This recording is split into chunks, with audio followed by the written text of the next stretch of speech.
এই দেখো এতে গরুর পায়া। বন্ধুরা আমি চিংড়িটা খুব ভালো করে একটা একটা করে ধুয়ে নিয়েছি।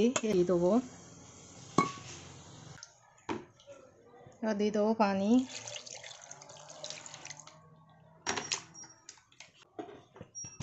লবণ,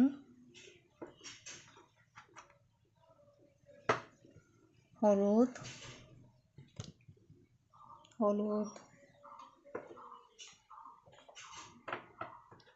কাঁচা পেঁয়াজ,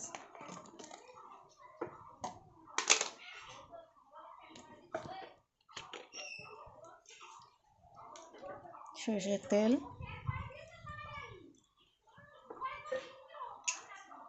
এবার এটা ঢাকনি দিয়ে ভালো করে গলিয়ে নেব। বন্ধুরা এই যে চিংড়িটা আমি প্রেসার কুকার থেকে নামিয়ে নিয়েছি, ঝোলটা দেখো কত সুন্দর হয়েছে। এবার আমরা এটা প্রেসার কুকার থেকে নামানোর পরে কত সুন্দর হয়েছে এটা।